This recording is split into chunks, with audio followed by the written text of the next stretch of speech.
Hello दोस्तों, examination classes में आपका स्वागत है। हाँ दोस्तों, आज के लेक्चर में दोस्तों हम आर्टिफिशियल इंटेलिजेंस को डिटेल से चर्चा करेंगे। दोस्तों इसमें अगर कहें तो मेरी राइटिंग कम होगी लेकिन स्पीच ज़्यादा रहेगी, ये बात को ध्यान रखना, ठीक है। चलिए आइए दोस्तों आर्टिफिशियल इंटेलिजेंस को समझते हैं कि आर्टिफिशियल इंटेलिजेंस है क्या। यहाँ से दोस्तों कंप्यूटर ऑपरेटर के एग्जाम में एक क्वेश्चन जरूर आपको मिलेगा जो दोस्तों आप उसको टिक करके एक नंबर पा सकते हैं, ठीक है। आर्टिफिशियल इंटेलिजेंस क्या है, ध्यान से समझिएगा।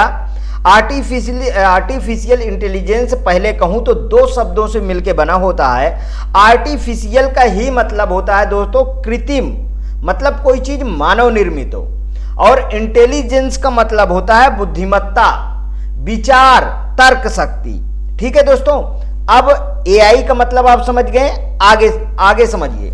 एआई के द्वारा हम बुद्धिमान मशीनें बना सकते हैं जो मानव की तरह सोच सके, व्यवहार कर सके, ठीक है, निर्णय ले सके, वो सब इसमें आएगा। अच्छा, एग्जाम्पल क्या क्या आ सकता है इसका, उसको समझिए। इसमें एग्जाम्पल क्या आ सकता है, इसमें जैसे speech recognition system, direct question पूछता है दोस्तों। स्पीच रिकॉग्निशन सिस्टम लिखते जाइए, आप भी लिखते जाइए, मैं आपको लिख लिख के ही बताऊंगा, ठीक है। स्पीच रिकॉग्निशन प्रॉब्लम सॉल्विंग कहिए, ठीक है, या सिस्टम कहिए। मैं लिख देता हूं प्रॉब्लम सॉल्विंग, ठीक है, प्रॉब्लम सॉल्विंग। और क्या है, और दूसरा लिख लीजिए, जैसे लर्निंग होता है, ठीक है, लर्निंग, ठीक है, एंड प्लानिंग भी लिख लीजिए, एंड प्लानिंग, ये सब इसके एग्जाम्पल में आएंगे दोस्तों, ठीक। नेक्स्ट पे चलिए। अब समझिए कि आर्टिफिशियल इंटेलिजेंस के बैक में क्या था, मतलब इसकी हिस्ट्री की हम बात करेंगे। तो हिस्ट्री में क्या था आर्टिफिशियल इंटेलिजेंस को, उसको समझिए। जैसे हम बात करें दोस्तों तो देखिए, आपको ये चीज का अगर कहीं ना कहीं आर्टिफिशियल इंटेलिजेंस पढ़े होंगे तो आपको ये चीज पता होगा कि 1955 में एनएल लेवल, ठीक है, मैं हिंदी में इसको लिख देता हूं, एनएल नेवल, और इसके साथ है दोस्तों हर्बर्ट ए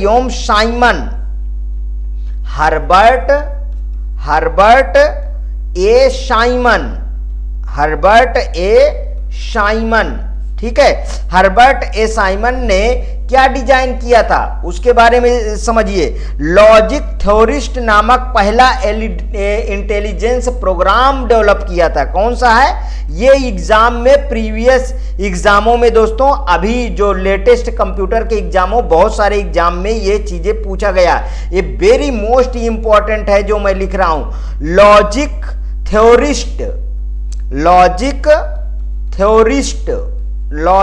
थ्योरिस्ट नामक ये है क्या, ये है दोस्तों इंटेलिजेंस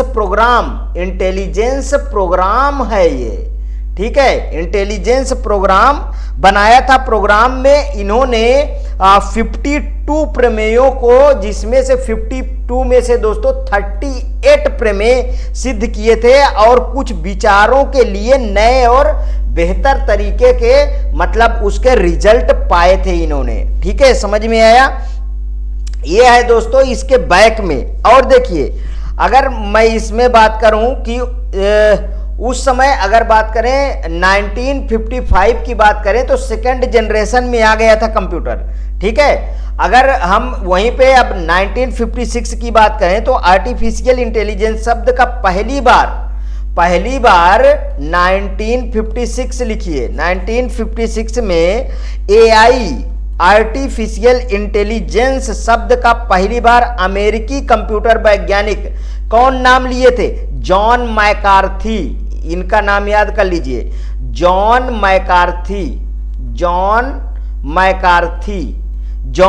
मैकार्थी ने डार्टमाउथ सम्मेलन में अपनाया था। कहां पे अपनाया था, डार्टमाउथ सम्मेलन में। अब देखिए दोस्तों, अब आप कहेंगे, आपके दिमाग में एक क्वेश्चन होता है कि सर इसको आप जो है ऑपरेटर से लिखा के पढ़ा दीजिए। दोस्तों अब आपके पास इतना समय नहीं है, ठीक है, कि इसको ऑपरेटर लिखेगा और फिर मैं इसको समझाऊंगा, क्योंकि मैं जितने पॉइंट है आपको सब बता दूंगा। ठीक है, समझ में आया? आगे चलिए दोस्तों, नेक्स्ट की बात करेंगे। अगर हम उस समय की भाषाएं कहें कि उस समय जिस समय ये सब हो रहा था 1955 1956, उस समय कौन कौन सी लैंग्वेजेस आपके दिमाग में थी, आपके उस समय थी, वो समझिए। तो उस समय थी फोर्ट्रैन चल रही थी, ठीक है, लिस्प चल रही थी, इसका फुल फॉर्म पता है ना, फार्मूला ट्रांसलेशन याद होना चाहिए। कोबोल चल रहा था। कोबोल क्या है दोस्तों? कॉमन बिजनेस ओरिएंटेड लैंग्वेज, ठीक है, विकसित किए गए थे। और उस समय एआई का एक तरीके से कहिए कि प्रोन्नति में था। ठीक, समझ में आया? हाँ, एक क्वेश्चन यहां पे नोट करिएगा कि 1972 में जापान में निर्मित पहला बुद्धिमान ह्यूमनॉइड, आपको पता होना चाहिए पहला बुद्धिमान, इसका क्या नाम था? ह्यूमनॉइड। ये भी क्वेश्चन पूछा गया है, इसके वेरी मोस्ट इंपॉर्टेंट है दोस्तों, ये क्वेश्चन पूछा गया है। ह्यूमनॉइड ये क्या है? एक रोबोट है। ये है क्या दोस्तों? एक रोबोट है। वाइबोट फर्स्ट नाम से भी क्वेश्चन पूछा गया है, ठीक है, वाइबोट फर्स्ट इसका नाम था, वाइबोट फर्स्ट इसका नाम दिया गया था। ठीक, समझ में आया क्या? वाइबोट फर्स्ट नाम इसका दिया गया था। अगर मैं बात करूं दोस्तों, यहीं पे बात करूं, और भी चीजों की मैं अच्छी चीजें आपको बता रहा हूं, उसको आप समझिए, ठीक है। अच्छा, हाँ, डीप लर्निंग डाटा क्या है?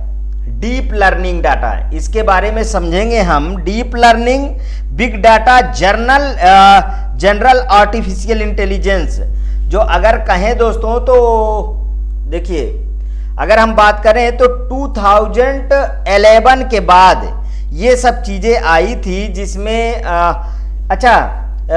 आई थी। अगर हम बात करें कि मतलब कि जो ये दोस्तों जिसमें सिग्नेचर हो गए, जैसे डिजिटल सिग्नेचर, ये सबको ऑथराइज कब किया गया था? तो ये एक्ट 2000 याद रखिएगा, जिस समय 2008 में ये संसद में पारित हुआ था, लोअर कोर्ट और अपर कोर्ट, मतलब लोकसभा और राज्यसभा में। उस समय जो हमारी राष्ट्रपति जी थी वो प्रतिभा सिंह पाटिल थे।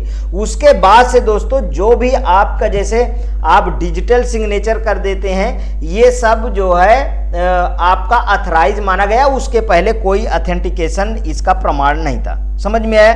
तो डीप लर्निंग, ठीक है, यहां से भी क्वेश्चन पूछा गया। Deep learning,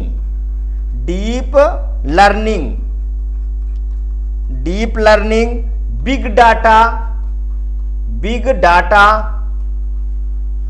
data, general artificial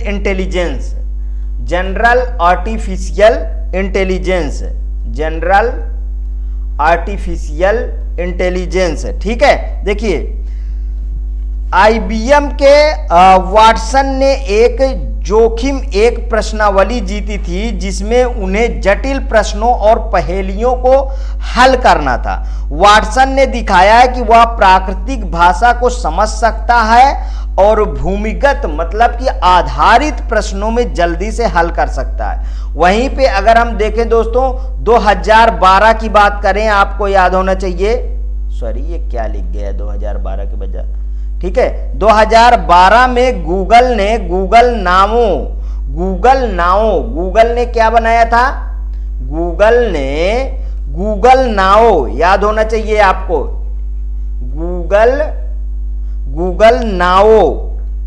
Google now Android app feature पेश किया था। ये कैसा था? एंड्रॉयड फीचर ऐप्स प्रस्तुत किया था, जो क्या होता था कि भविष्यवाणी के रूप में जानकारी आपको प्रोवाइड करता था। 2018 की बात करते हैं दोस्तों। 2018 में आईबीएम का फुल फॉर्म क्या है पता है ना? हाँ, इंटरनेशनल बिजनेस मशीन। ठीक है, आईबीएम के प्रोजेक्ट डिबेटर ने 2 मास्टर डिबेटर्स के साथ जटिल विषयों पे चर्चा की थी। ठीक है, वहीं पे गूगल ने एआई प्रोग्राम डुप्लेक्स, गूगल का ही एक और एआई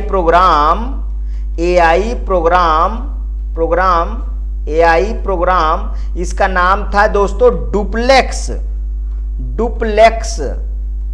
इसका नाम था डुप्लेक्स को प्रदर्शित किया था। अब इसके बाद ये सब आप जो है अपना एक नोट्स बनाइए, उसमें ये सब पॉइंट लिखिए, तभी याद रहेंगे।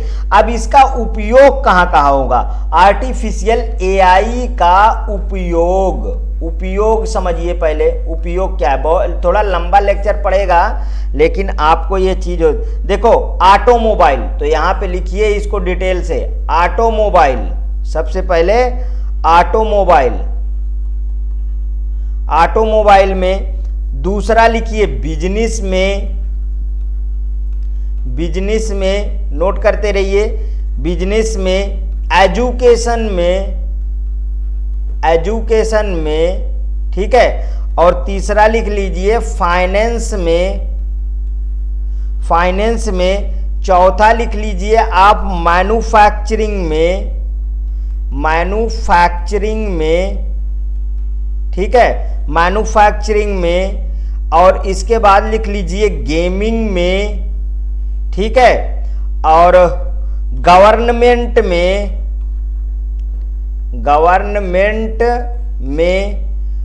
और इसके बाद लिख लीजिए हेल्थ केयर में।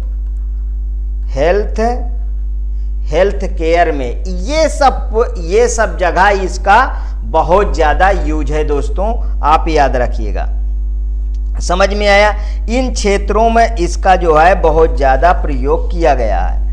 अब एआई हार्डवेयर कंपोनेंट कौन कौन से हैं, यहां से भी क्वेश्चन बनते हैं। एआई हार्डवेयर कंपोनेंट, ठीक है, कंपोनेंट्स ऑफ एआई। हेडिंग डाल लीजिए components of AI, components of AI, ठीक है, कंपोनेंट्स ऑफ एआई। इसमें पहला हार्डवेयर कंपोनेंट, ए नंबर डाल लीजिए। हार्डवेयर, मैं शॉर्ट फॉर्म में लिख लेता हूं, हार्डवेयर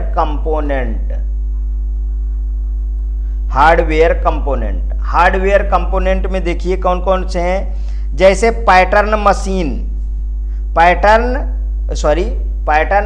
नहीं होता, मैचिंग होता है, ठीक है। यहां पे लिख लीजिए अब इसमें पैटर्न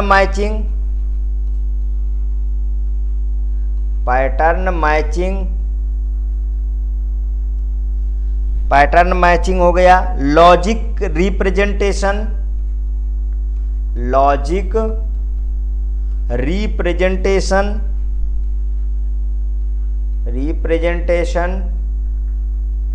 रिप्रेजेंटेशन। इसके बाद लिख लीजिए symbolic processing,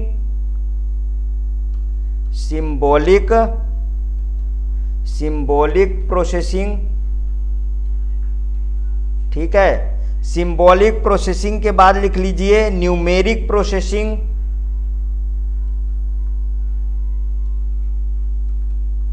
numeric processing. Next लिखिए प्रॉब्लम सॉल्विंग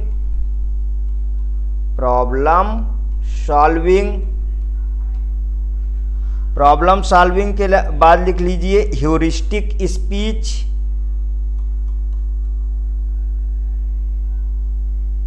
ह्यूरिस्टिक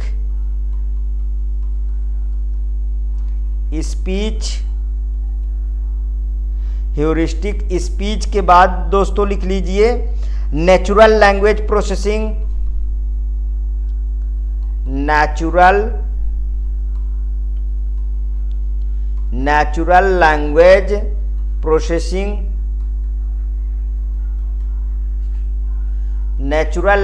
प्रोसेसिंग हो गया ना।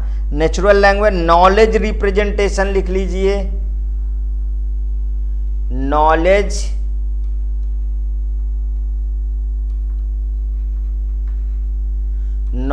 रिप्रेजेंटेशन,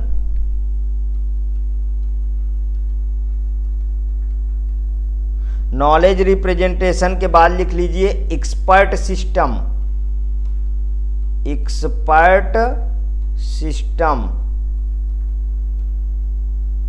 एक्सपर्ट सिस्टम के बाद लिख लीजिए न्यूरल नेटवर्क। न्यूरल नेटवर्क तो आप समझते होंगे ना, जो पूरा दिमाग की तरह जो है काम करता है। न्यूरल नेटवर्क न्यूरॉन्स पे काम करता है, ध्यान रखिएगा। नेक्स्ट लिख लीजिए लर्निंग,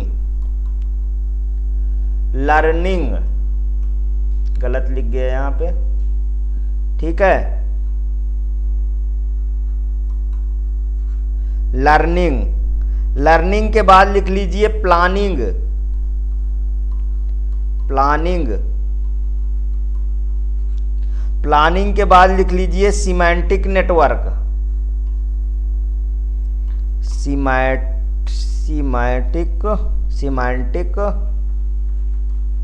सिमेंटिक नेटवर्क। इतने हैं दोस्तों, ये किस में है? आपके हार्डवेयर कंपोनेंट में, ठीक है। अब दूसरी हेडिंग डालिए बी नंबर, बी नंबर में आप डाल लीजिए सॉफ्टवेयर कंपोनेंट, सॉफ्टवेयर कंपोनेंट। जो लोग ऑफलाइन की बहुत जिज्ञासा रखते हैं कि ऑफलाइन पढ़ा जाए, तो देख लीजिए दोस्तों, ये ऑफलाइन जैसे ही मेरी क्लास है इस समय, ठीक है, क्योंकि आपको मुझे पास कराना है। मशीन लैंग्वेज लिख लीजिए, मशीन लैंग्वेज। असेंबली लैंग्वेज लिख लीजिए, असेंबली लैंग्वेज। उसके बाद लिख लीजिए हाई लेवल लैंग्वेज, मतलब HLL, हाई लेवल के बाद लिख लीजिए लिस्प लैंग्वेज, LISP, ठीक है, लिस्प लैंग्वेज। लिस्प लैंग्वेज के लिख लीजिए फोर्थ जनरेशन लैंग्वेज, मतलब HTML वगैरह, ठीक है, fourth generation language, fourth generation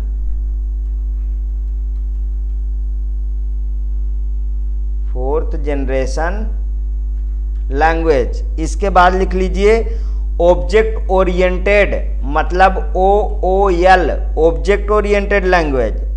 और नेक्स्ट लिख लीजिए डिस्ट्रीब्यूटेड लैंग्वेज,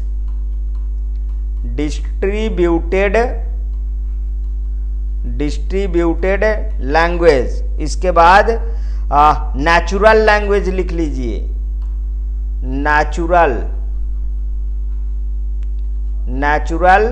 लैंग्वेज। उसके बाद लिख लीजिए particular problem solving language, particular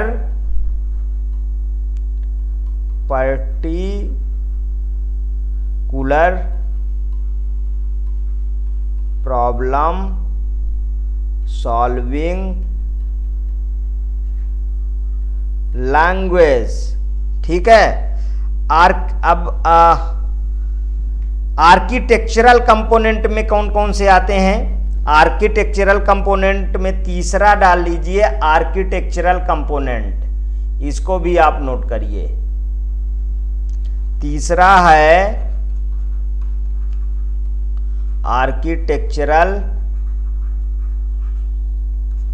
architectural component,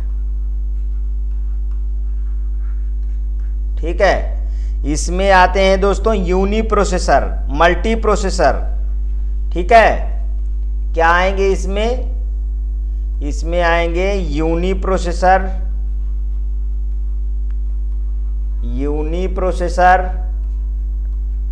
multi processor, ठीक है, और special purpose processor, special purpose processor, ठीक।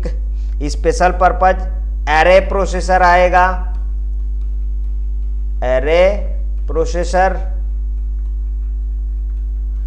एरे प्रोसेसर के बाद वेक्टर प्रोसेसर आता है, वेक्टर प्रोसेसर, वेक्टर के बाद पैरेलल प्रोसेसर, पैरेलल प्रोसेसर, इसके बाद आता है दोस्तों डिस्ट्रीब्यूटेड प्रोसेसर, डिस्ट्रीब्यूटेड और प्रोसेसर। ठीक है, अब देखिए आर्टिफिशियल इंटेलिजेंस के प्रमुख 4 तकनीकें हैं। कौन कौन से? Machine learning, NLP, automation, robotic, machine vision. तो ये वाली हेडिंग आगे डालिए, आगे हेडिंग डालिए। आर्टिफिशियल इंटेलिजेंस के 4 प्रमुख तकनीकें हैं। 4 कितने हैं? एआई के 4 प्रमुख तकनीकी हैं। ठीक है, तकनीकें हैं, समझिएगा। इसमें कौन कौन से आते हैं उसको लिखिए। एक तो है पहला है मशीन लर्निंग, मशीन लर्निंग। दूसरा क्या है दोस्तों आपका?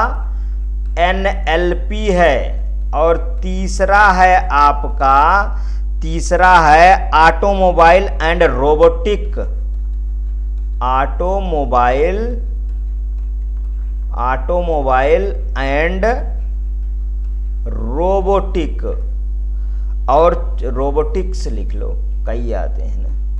चौथा है दोस्तों आपका मशीन विजन, मशीन विजन। ठीक है, अब आपके पास वक्त नहीं है, इसलिए इसी तरीके आपको पढ़ना पड़ेगा। देखिए मशीन लर्निंग क्या है समझ लीजिए। यहीं पे मशीन लर्निंग आर्टिफिशियल इंटेलिजेंस का हिस्सा है। इसके इस्तेमाल से मशीन को सिखाने के लिए किया जाता है। मतलब मशीन को यह भी सिखाया जाता है कि जरूरत पड़ने पर किसी तरह का वो अपने पास्ट एक्सपीरियंस का इस्तेमाल करके निर्णय लेके नई मशीन को बना सके। समझ में आया? ये होता है मशीन लर्निंग। ठीक है, और मशीन लर्निंग के भी दोस्तों 3 प्रकार होते हैं। एक सुपरवाइज लर्निंग, यहीं पे लिख देता हूं इसके तीनों प्रकार। ठीक है, इसके 3 प्रकार होते हैं मशीन लर्निंग के। ठीक है, इसके 3 प्रकार। ठीक है, 3 प्रकार में पहला है सुपरवाइज लर्निंग। ठीक है, सुपरवाइज्ड लर्निंग। और दूसरा है दोस्तों अनसुपरवाइज्ड लर्निंग। और तीसरा है रीइंफोर्समेंट लर्निंग। तीसरा क्या है? रीइंफोर्समेंट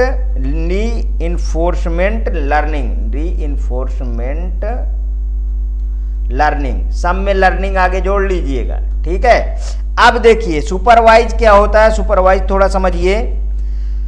सुपरवाइज लर्निंग वो होता है जिसमें इनपुट आउटपुट डाटा उपलब्ध करा दिया जाता है, जिसमें ट्रेनिंग डाटा, मतलब कि ट्रेनिंग डाटा, इसी डाटा के अनुसार मशीन अपना आउटपुट देती है और आउटपुट पूरी तरह से ट्रेनिंग डाटा पर ही गुणवत्ता पर निर्भर रहता है। मतलब यानी अगर डाटा को गुणवत्ता अच्छी होगी तो मशीन का आउटपुट भी बेहतर होगा।